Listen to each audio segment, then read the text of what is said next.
آج हम बात करेंगे कि किस तरह तिजारत मजमूई मुआशी मुनाफे पे असर अंदाज होती है और साथ साथ हम बात करेंगे टैरिफ्स यानी तिजारत पे अदा किए जाने वाले फी यूनिट टैक्स की, जो कि हुकूमत की तरफ से लागू किए जाते हैं ताकि मकामी पैदावारियों के कारोबारों को फ़रोग़ दिया जा सके।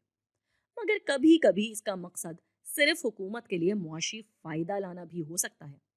हमारे सामने यहाँ एक ग्राफ है जो कि किसी मुल्क के चीनी यानी शुगर का बाजार दिखा रहा है।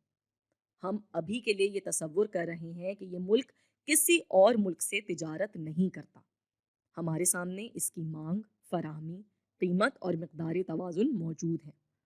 अब ऐसे में मजमूई इजाफी फ़ायदा कितना है? चूंकि हम अब तक इसको कई वीडियोस में पढ़ चुके हैं, चुनाचे मैं अब चाहूंगी कि आप इस वीडियो को रोक कर इसकी निशानदही खुद करें।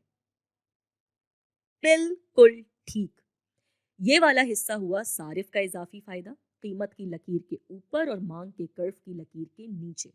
और ये वाला हिस्सा हुआ पैदावारी का इजाफी फायदा, कीमत की लकीर के नीचे और फराहमी के कर्व की लकीर के ऊपर। और मजमूई इजाफी फायदा होगा ये वाला पूरा तिकोन।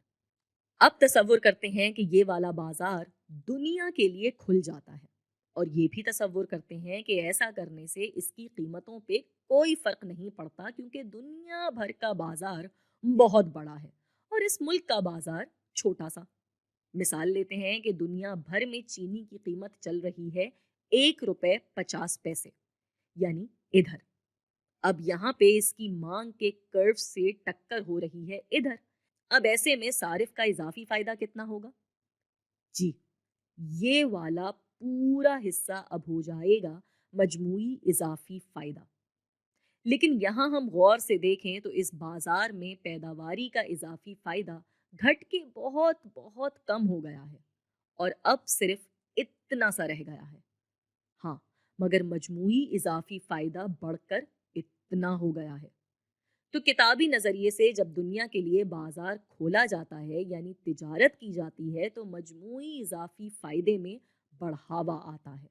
लेकिन अगर दुनिया में राइज कीमत इस बाजार वाली कीमत तवाज़ुन से कम होगी, तो फिर इस मजमूई फ़ायदे में पैदावारी का मजमूई फ़ायदा बहुत हद तक कम रह जाएगा।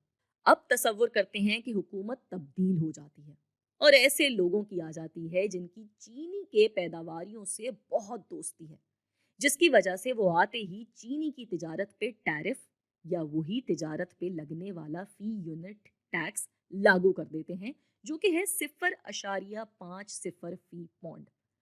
अब चीनी की कीमत क्या होगी? तो कीमत में ये वाला टैक्स लगने के बाद कीमत हो जाएगी ये। तो जहां ये मांग के कर्व से टकरा रही है, वहां पे तो मिकदार मांग में कमी हमारे सामने है, मगर ये अभी भी इस मांग से कम है जो तिजारत शुरू करने से पहले इस बाजार में थी। वैसे अब इस बाजार में इजाफी फायदों का क्या होगा? हम्म तो इजाफी फायदा कम होकर इतना हो गया है, जिसके बाइस पैदावारी का इजाफी फायदा पहले से बढ़ गया है और अब इतना हो गया है। लेकिन इस वाले हिस्से का क्या, जो अब किसी भी फायदे का हिस्सा नहीं है? तो इसमें से कुछ हिस्सा तो हुकूमत की आमदनी है, और हुकूमत की आमदनी है कितनी? तो हम 0.50 को ज़र्ब देंगे मिकदार से, यानी इधर थी नई वाली कीमत, इस पे मांगी जाने वाली ये है मिकदार। अब यहाँ ये भी अलहदा करना है कि कौन सी वाली मिकदार मकामी बाजार से आ रही है और कौन सी वाली इंपोर्ट या दरामद से।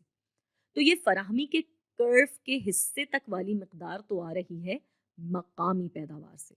इसके आगे वाला पूरा हिस्सा दरामद शुदा चीनी है, जिस पे हुकूमत ने आमदनी कमाई है। तो इस मिकदार को ज़र्ब देंगे टैरिफ से, तो हमारे पास हुकूमत की कमाई आ जाएगी, जो कि होगी ये वाला डब्बा।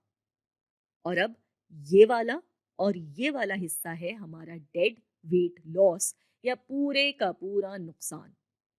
तो खुलासा क्या बना? तिजारत खोलने से इजाफी फायदा बढ़ तो जाता है, लेकिन मुमकिन है कि किसी एक फरीक, सारिफ या पैदावारी का इजाफी फायदा बहुत कम हो जाए।